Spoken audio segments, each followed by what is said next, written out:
اللهم صل وسلم بارك على سيدنا شفيعنا حبيبنا نبينا مولانا محمد بارك وسلم.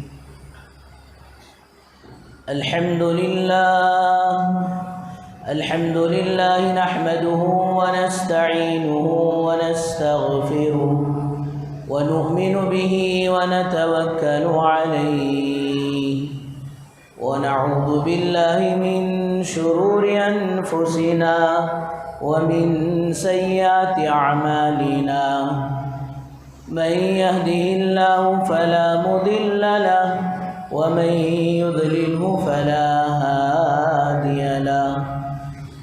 ونشهد أن لا إله إلا الله وحده لا شريك له. ونشهد أن سيدنا وسندنا مولانا محمدا عبده ورسوله. أما بعد فأعوذ بالله من الشيطان الرجيم. بسم الله الرحمن الرحيم. والمؤمنون والمؤمنات بعضهم أولياء بعض يأمرون بالمعروف وينهون عن المنكر ويقيمون الصلاة ويؤتون الزكاة ويطيعون الله ورسوله أولئك سيرحمهم الله إن الله عزيز حكيم. وقال رسول الله صلى الله عليه وسلم نذر الله امرأ سمع مقالاتي فعاواها وأداها كما سمعها أو كما قال عليه الصلاة والسلام. رب اشرح لي صدري ويسر لي أمري واحلل عقدة من لساني يفقهوا قولي. اللهم صل على سيدنا محمد وعلى آل سيدنا محمد بارك وسلم في كلام أولنا. اللهم صل على سيدنا محمد وعلى آل سيدنا محمد بارك وسلم في أوسط كلامنا. اللهم صل على سيدنا محمد وعلى آل سيدنا محمد بارك وسلم في آخر کلامنا. بزرگان محترم و معزز سامعین کرام، اللہ جل جلالہ عما نوالہ کا احسان کرم فضل ہوا کہ اللہ پاک نے ہم سب کو اپنے گھر تک آنے کی توفیق نصیب فرمائی اور کچھ دین کی باتیں کہنے اور سننے کی توفیق و سعادت نصیب فرمائی. درود و سلام نازل ہوا آقا مدنی تاجدار مدینہ احمد مجتبی محمد مصطفیٰ وجہ کائنات محسن انسانیت سرور کونین فخر دو عالم رحمت للعالمین کالی کملی والے آقا محمد مصطفیٰ محمد مدنی صلی اللہ علیہ وسلم کے ذات عالی پر.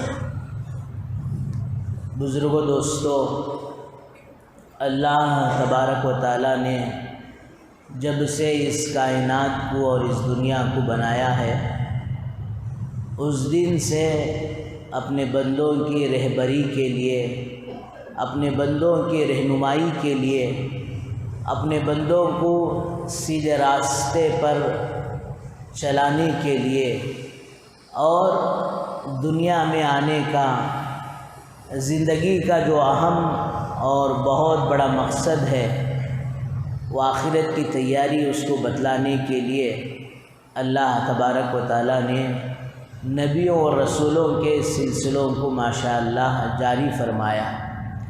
حضرت آدم علیہ السلام سے لے کر حضرت عیسیٰ علیہ السلام تک نبیوں کا سلسلہ جاری و ساری رہا، اور پھر اللہ تبارک و تعالیٰ نے اپنے بندوں کی رہبری کے لیے، رہنمائی کے لیے مختلف نبیوں کو مختلف علاقوں کے اعتبار سے، اور بعض نبی خاندان کے لیے تک آئے، اور ایک ایک موقع پر 2-3 نبی آئے، یہی سلسلہ چلتا رہا۔ آخر میں میرے اور آپ کے آقا سرور کونین حضرت رسول پاک صلی اللہ علیہ وسلم کی بعثت ہوئی، اور آپ سے پہلے حضرت عیسیٰ علیہ السلام کے بعد تقریباً 500 سال کا عرصہ نبیوں اور رسولوں کے بغیر گزرا، اور پھر اس مہینے میں، ان سالوں میں، یہ 500 سالہ عرصے میں جب کوئی نبی نہیں، کوئی رسول نہیں، تو لوگوں کے اندر بگاڑ آتا چلا گیا۔ اتنا بگاڑ آیا کہ انسانیت نام کی چیز باقی نہیں رہی۔ ایک دوسرے کے خون کے پیاسے، اتنی جہالت عام، بڑی بڑی پراپرٹیوں کے لیے اور بڑی بڑی چیزوں کے لیے نہیں، بلکہ ایک آدمی کا اونٹ دوسرے سے پہلے جا کر پانی پی لیتا، کون سی بڑی بات ہے؟ آپ کا اونٹ پینا تھا، میرا اونٹ پی لیا، تو آپ کے اونٹ پینے کے بعد میرا اونٹ پی لے گا، خالی اس بات پر لڑائی ہوتی، اور وہ لڑائی دوستو ایک بار لڑ کر ختم ہو جانا ایسا نہیں تھا، سلسلہ چلتا، جاتے جاتے مرنے والا اپنی اولاد کو یہ وصیت کرتا کہ بچے میرے فلاں آدمی سے، فلاں خاندان سے، فلاں قبیلے سے دشمنی ہے تو اس کو باقی رکھنا ہے، فلاں سے میری لڑائی ہے، فلاں خاندان سے میرا جھگڑا ہے تو اس کو ہمیشہ باقی رکھنا۔ تو ایسی جہالت عام، کوئی دوستو حکومت کرنے کے لیے عرب کے لوگوں پر تیار نہیں، چھوٹی چھوٹی بات پر، لیکن اس دور جاہلیت میں، زمانے جاہلیت میں اتنی جہالت عام ہو چکی تھی کہ ایک لڑکی کا پیدا ہونا دوستو منحوس سمجھا جاتا تھا۔ لڑکا پیدا ہوا تو ٹھیک ہے، لڑکی پیدا ہوتی تو منحوس سمجھا جاتا تھا۔ اور آج بھی ماشاءاللہ جو لوگ عمرے پر جاتے ہیں، وہ گیٹ نمبر 79 کنگ فہد کا جو گیٹ ہے، وہ گیٹ سے برابر باہر آئیں تو ماشاءاللہ وہاں راستہ جا رہا ہے، بالکل قریب میں آج بھی وہ قبرستان باقی ہے جہاں بچیوں کو زندہ دفن کیا جاتا تھا، اور اسی میں حضرت سمیہ رضی اللہ عنہ جو اسلام کی سب سے پہلے شہیدہ ہے، وہ بھی اسی قبرستان میں آرام کر رہی ہے۔ تو بہرحال بزرگو دوستو، ایسے زمانے جاہلیت میں میرے اور آپ کے آقا سرور کونین رحمت للعالمین صلی اللہ علیہ وسلم مبعوث ہوئے۔ اللہ تعالیٰ نے آپ کو آخری نبی بنا کر بھیجا، اور قیامت تک کے لیے نبی بنا کر بھیجا۔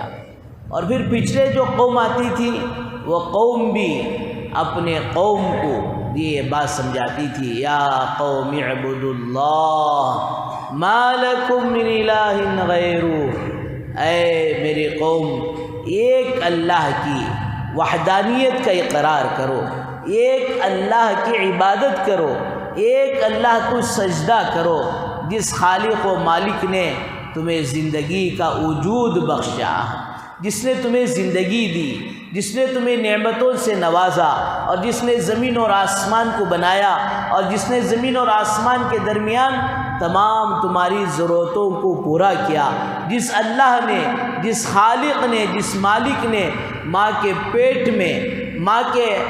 میں اندھیریوں میں رکھ کر تمہاری غذا کا انتظام کیا، تمہاری زندگی کا انتظام کیا، اس ایک اللہ کو مان کر زندگی گزارو۔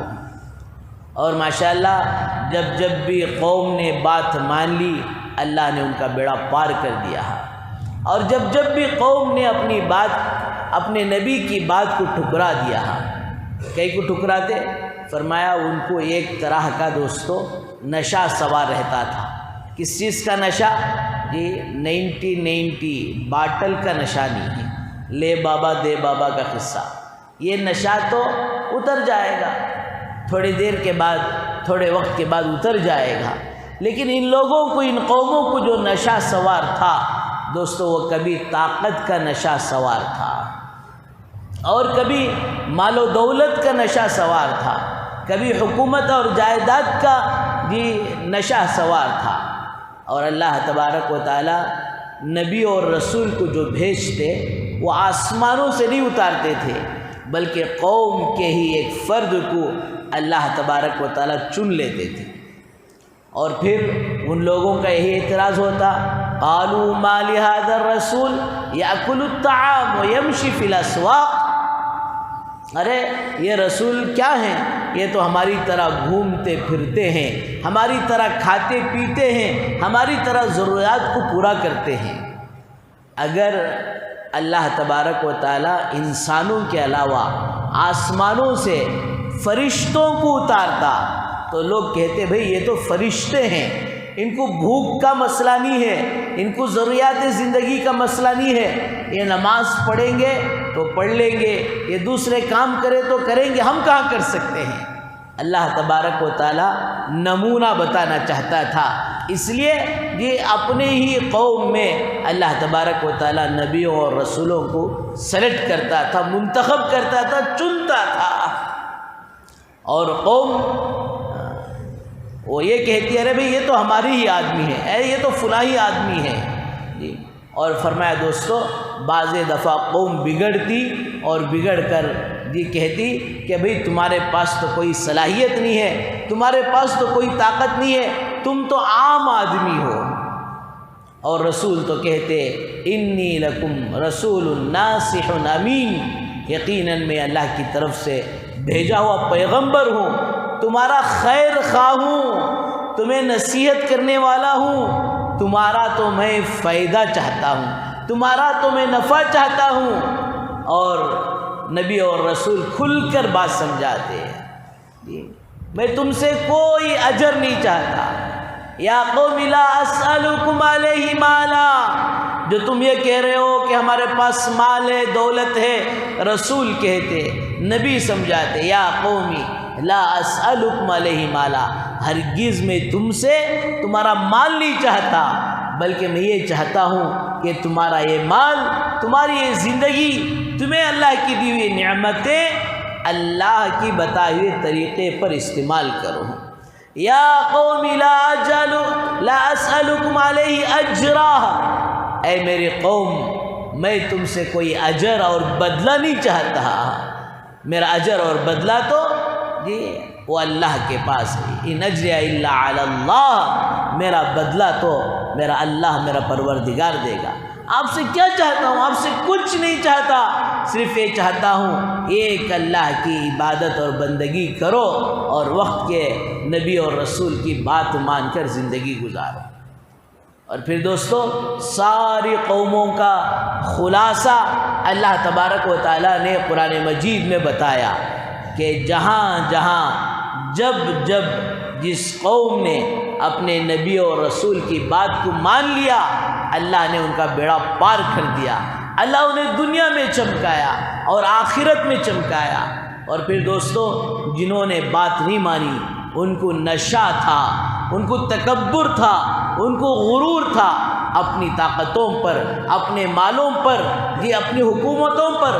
وہ کہتے وَكَانُوا يَنْحِتُونَ مِنَ الْجِبَالِ بُيُوتًا، جی وہ کیسے لوگ تھے کہ بڑے بڑے پتھر کے چٹانوں کو تراش کر کر فرمایا اس میں اپنے بنگلے بناتے، بنگلے ہیں۔ لیکن نبی کی بات کو نہیں مانی تو پھر دوستو اللہ تبارک و تعالیٰ نے قرآن میں فرماتے ہیں قوم سمود کو، قوم عاد کو، ان کو نشہ کس بات کا تھا؟ بل ہم اشد منا قوہ، ارے ہم سے بھی بڑا کوئی طاقتور ہے۔ یہ لمبے لمبے آدمیاں، 60 فٹ کے آدمیاں ہاتھی کو یہ وہ آسانی سے اٹھا لیا کرتے تھے۔ اب ذرا سوچ کر دیکھو اللہ نے کتنی طاقت دی تھی، تو وقت کے نبی یہ کہتے جس اللہ نے تمہیں طاقت دی ہے، جس اللہ نے تمہیں قوت دی ہے، جس اللہ نے تمہیں مال دیا ہے، وہ اللہ تم سے بڑا ہے، تم اس کی مان کر چلو۔ پھر کیا ہوا دوستو؟ قوم نشے میں مست ہے، بات ماننے کے لیے تیار نہیں۔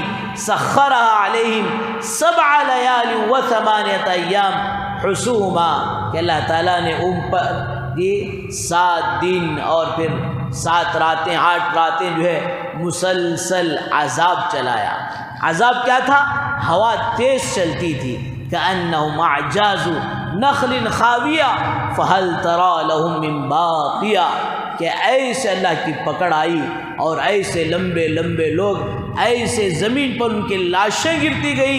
اللہ کہتے ہیں جس طرح کھجور کا درخت کی جڑ سے اکھڑ کر جس طرح پڑ جاتا ہے، اس طرح ان کی لاشیں پڑتی چلی جائیں گی۔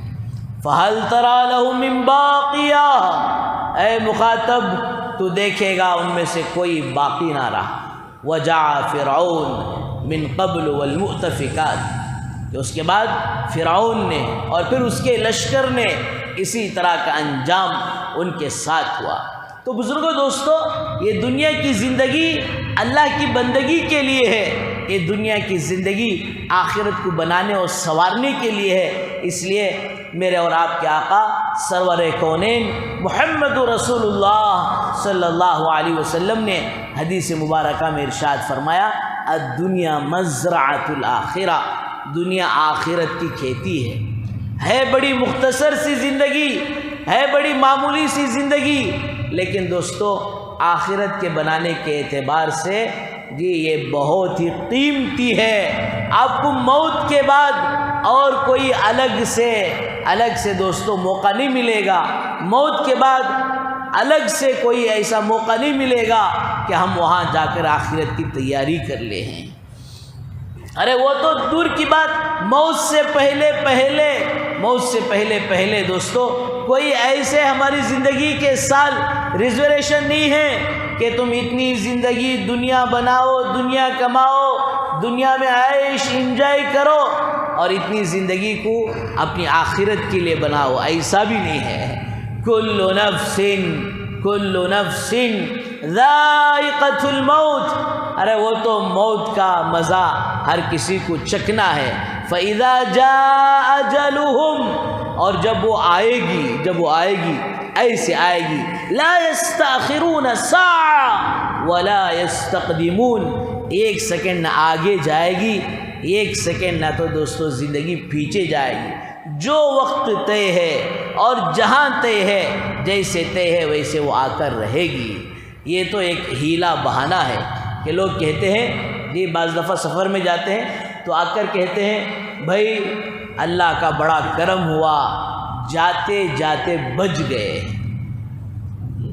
جاتے جاتے بچ گئے۔ ایسا حادثہ ہونے لگا کہ جی دنیا سے جاتے جاتے کیا ہو گئے؟ بچ گئے۔ جسٹ مسٹیک، تھوڑی سی مسٹیک تھی، اگر تھوڑا ادھر ادھر ہوتا تو پھر جی ہماری زندگی آج ختم ہو جاتی ہے۔ ایسا کڑک حادثہ کہ بھرتا پاک ہو جاتا، نٹا بولٹا نہ تو گاڑی کے ملتے نہ تو ہمارے ملتے۔ کیا ہوا جی؟ جاتے جاتے بچ گئے، لیکن دوستو ایک دن وہ آئے گا بچتے بچتے چلے جائیں گے۔ جاتے جاتے بچ گئے، بچتے بچتے دوستو زندگی سے ایک دن چلے جائیں گے۔ یہ جو جمعہ کا دن ہے، یہ بزرگوں دوستو وہ آخرت کو یاد کرنے کا بہت بہترین ہے۔ جمعہ کے دن کی قدر کرو۔ پچھلی قوموں میں جمعہ کا دن لوگوں کو نہیں ملا تھا، اس امت پر اللہ نے احسان کیا کہ جمعہ کا دن اللہ تعالیٰ نے اس امت کو دیا ہے، جو تمام دنوں کا سردار ہے۔ اور پھر اس جمعہ کے دن ایک گھڑی ایسی ہوتی ہے کہ آدمی جو مانگتا ہے ماشاءاللہ اس میں مل جاتا ہے، دعا کی قبولیت کا موقع ہوتا ہے۔ سورہ کہف کی برکت سے پچھلے ہفتے سے اس ہفتے کے گناہ معاف ہو جاتے ہیں۔ سورہ کہف کی برکت سے اس سے لے کر آسمان تک جی کل قیامت کے دن نور ہی نور لگ جائے گا۔ سورہ کہف کی برکت سے اللہ تعالیٰ قرض کے ادائیگی کے شکلیں و صورتیں پیدا کرتے ہیں۔ اور دوستو جمعہ کے دن آدمی نہاتا ہے، دھوتا ہے، جی اچھے کپڑے پہنتا ہے، لوگوں کا مزاج ہوتا ہے ماشاءاللہ سفید کپڑے پہنتے ہیں۔ تو دوستو یہ یاد کرنے کا بڑا آسان دن ہے کہ جمعہ کے دن نہا دھو کر تیار ہو کر آ رہے ہیں، ایک دن وہ آئے گا زندگی کا ہم نہا نہیں سکتے بلکہ ہمیں نہلایا جائے گا، ہم غسل نہیں کر سکتے بلکہ دوستو ہمیں غسل دیا جائے گا۔ جس سفید کپڑے پہن کر تیار ہو کر آئے ہیں، زندگی کے اندر وہ دن آئے گا دوستو کہ ہم کپڑے نہیں پہنیں گے بلکہ ہمیں کپڑا پہنایا جائے گا، کفن پہنایا جائے گا۔ اور پھر دوستو اس دن نماز ہم نہیں پڑھیں گے بلکہ نماز ہماری پڑھائی جائے گی، ہم مسجد کو چل کر نہیں آئیں گے، ہمیں لایا جائے گا، جی جنازے میں بٹھا جنازے میں سلا کر جنازہ اٹھا کر لایا جائے گا، ہم نماز نہیں پڑھیں گے بلکہ ہماری نماز پڑھائی جائے گی۔ بہرحال بزرگوں دوستو ہر نبی آ کر یہی بات سمجھاتے، اور آخر میں میرے اور آپ کے آقا سرکار دو عالم صلی اللہ علیہ وسلم جی نبی بنا کر بھیجے گئے، آپ آخری نبی ہیں، آپ کے بعد کوئی نبی نہیں، آپ کے بعد کوئی نبوت کا دعویٰ کرے میں نبی ہوں تو حدیث مبارکہ میں آتا ہے آپ نے فرمایا وہ کذاب ہے، وہ جھوٹا ہے۔ اسلامی حکومت ہے تو واجب القتل ہے، اس کا قتل کر دینا جی امت پر قوم پر اب دوستو ضروری ہو جاتا ہے۔ آپ آخری نبی ہیں، لیکن میرے بزرگوں دوستو آپ قیامت تک کے لیے نبی ہیں، آخری نبی بھی ہیں اور کب تک کے لیے نبی ہیں؟ قیامت تک کے لیے نبی ہیں۔ وَمَا أَرْسَلْنَاكَ إِلَّا رَحْمَةً لِلْعَالَمِينَ، آپ سارے عالم کے لیے نبی، قیامت تک کے لیے نبی۔ آپ کا دوستو پیریڈ اور آپ کا جو ہے دوستو جی نبوت کی جو زندگی تھی وہ 23 سالہ زندگی تھی، 23 سالہ زندگی۔ اور فرمایا دوستو اس 23 سالہ زندگی میں آپ وہ فکر کر کر امت کی چلے گئے، امت کو تیار کر کر چلے گئے کہ قیامت تک اب اللہ کا دین باقی رہنا ہے۔ اب کیسے باقی رہے گا؟ تو فرمایا دوستو دین کی محنت ہوگی، دین کے فکریں ہوگی تو دین دوستو زندگیوں میں باقی رہے گا۔ آپ نے صحابہ کے مجمع کو تیار کیا، خود آپ کی محنت مکۃ المکرمہ میں گھر گھر جاتے، در در جاتے اور عجیب عجیب انداز سے قوم کو سمجھاتے، اس لیے کہ اللہ تبارک و تعالیٰ کا حکم تھا اے نبی جی یا ایھا الرسول انی رسول اللہ الیکم جمیعا، جی کہ آپ سارے عالم کی طرف نبی ہیں اور آپ اپنی جی علاقے والوں کو، اپنے گھر والوں کو وَأَمُرْ أَهْلَكَ بِالصَّلَاةِ وَأَمُرْ أَهْلَكَ بِالصَّلَاةِ، پہلا حکم آیا کہ اے نبی جی آپ اپنے گھرانے کو نماز کی پابندی کا حکم کیجیے۔ جی یہ جو کہا جاتا ہے کہ بھئی دین کا کام کرو، دین کی محنت کرو، دین کی فکر کرو، اپنے بیوی بچوں کو دیندار بنانے کی فکر کرو، دوستو یہ میرے اور آپ کے آقا صلی اللہ علیہ وسلم کی یہ سنت ہے، عادت مبارکہ ہے۔ وَأَمُرْ أَهْلَكَ بِالصَّلَاةِ، اپنے گھر والوں کو نماز کا حکم کرو۔ اور پھر یا ایھا المدثر قم فانذر وربک فکبر وثیابک فطہر، جی پھر اس کے بعد حکم آیا آپ اٹھیے اور اپنے رشتہ داروں کو وانذر عشیرتک الاقربین، اے نبی جی آپ اپنے رشتہ داروں کو دین کی بات بتائیے۔ اور پھر تیسرا حکم آیا کہ آپ سارے عالم کی طرف نبی ہیں، سارے لوگوں کو آپ دین کی بات پہنچاؤ۔ حضور اکرم صلی اللہ علیہ وسلم جی اتنا اس دین کی محنت کا اہتمام کیا، بار بار تکلیفیں آپ کو دی جا رہی ہیں، آپ کے راستے میں کانٹے بچھائی جا رہی ہیں۔ سَيَصْلَىٰ نَارًا ذَاتَ لَهَبٍ وَامْرَأَتُهُ حَمَّالَةَ الْحَطَبِ، جی ابو لہب نہیں، ابو لہب کی بیوی بھی آپ کے راستے میں کانٹے بچھا رہی۔ کتنی تکلیفیں حضور اکرم صلی اللہ علیہ وسلم کو دی گئی۔ ایک مرتبہ یہ مکے کے پٹیل چودھری قسم کے لوگ، سردار قسم کے لوگ آپ کے چاچا ابو طالب کے پاس چلے گئے اور جا کر کہا ابو طالب آپ اپنے بھتیجے کو سمجھاؤ کہ یہ جو ایک اللہ کی طرف لوگوں کو بلا رہے ہیں اسے یہ کام کرنا چھوڑ دے۔ ارے مکے میں کعبۃ اللہ میں 360 بت ہیں، انہی بتوں کو ہم مانتے رہیں گے، انہی بتوں کو ہم پوجا کرتے رہیں گے، نئی بات تمہارے بھتیجے کو بتانے کی ضرورت نہیں ہے۔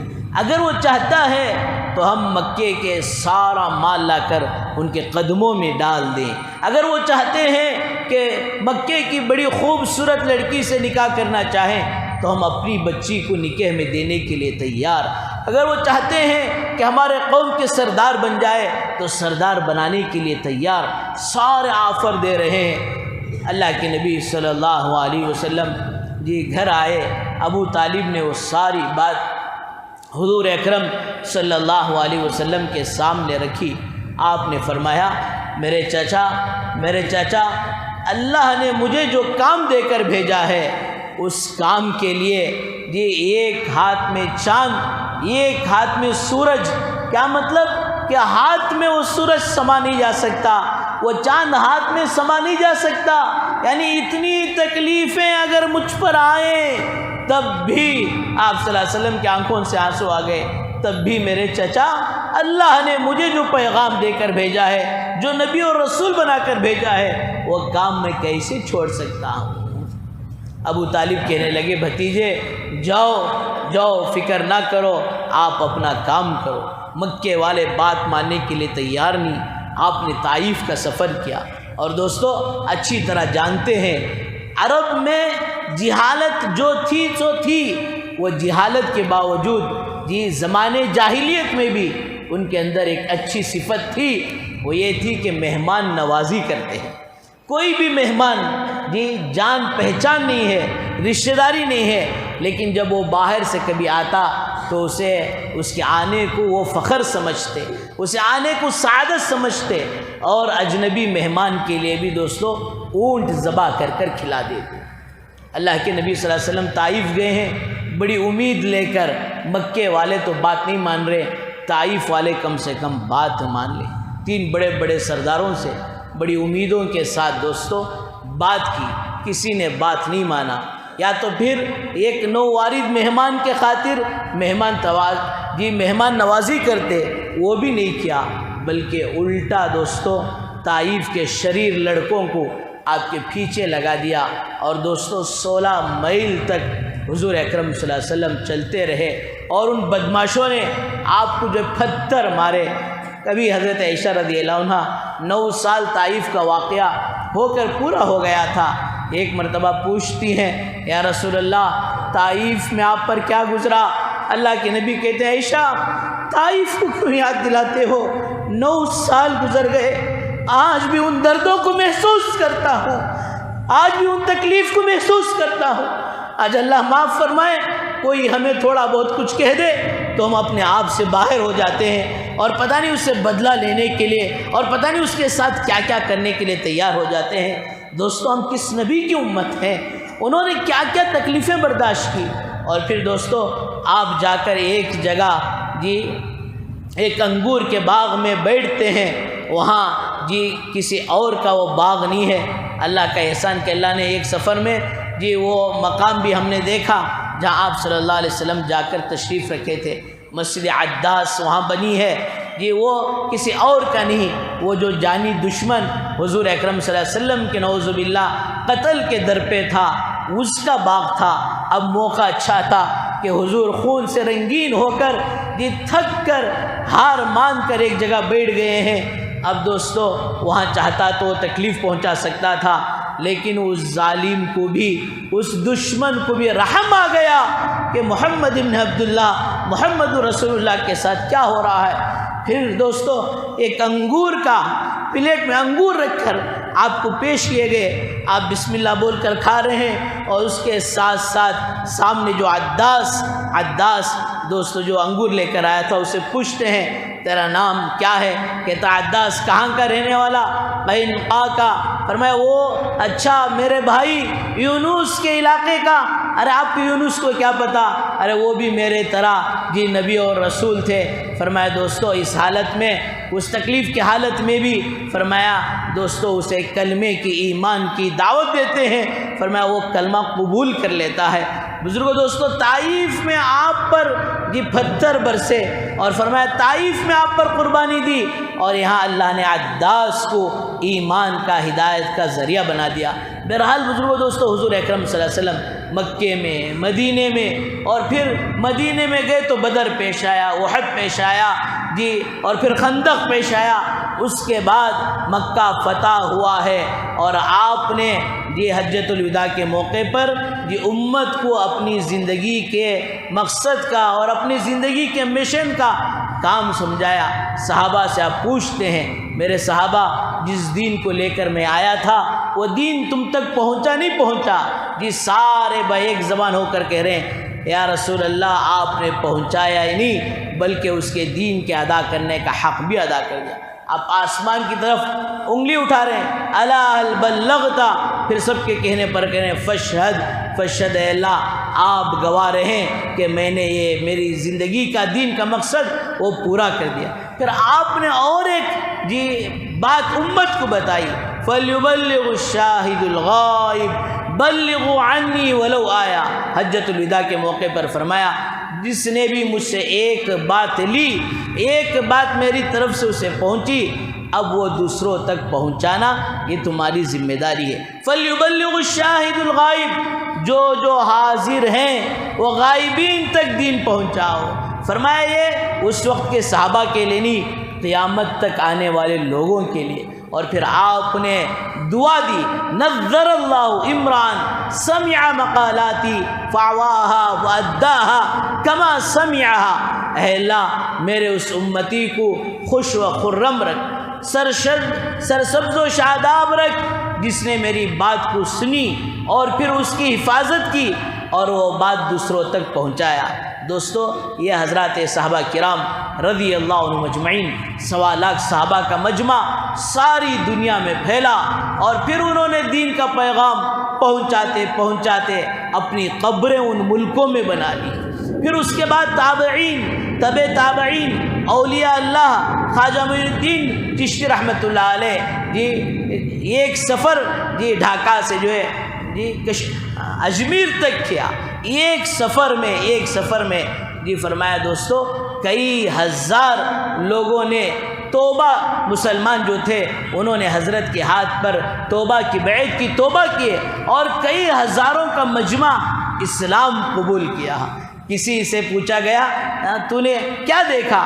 کہا حضرت کی چہرے کی مسکراہٹ دیکھ کر میں اسلام میں داخل ہو گیا۔ تو دوستو یہ تبلیغ، یہ دین کی محنت کوئی یہ نیا کام نہیں ہے، یہ تو اللہ کا کام ہے، یہ تو نبی اور رسولوں کا کام ہے، یہ تو صحابہ اولیاء اللہ کا دوستو کام ہے۔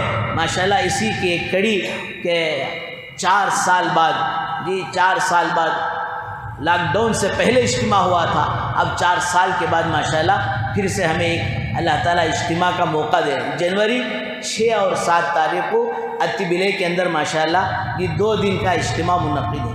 ہمیں پہنچنا ہے، یہ ایک کام ہے۔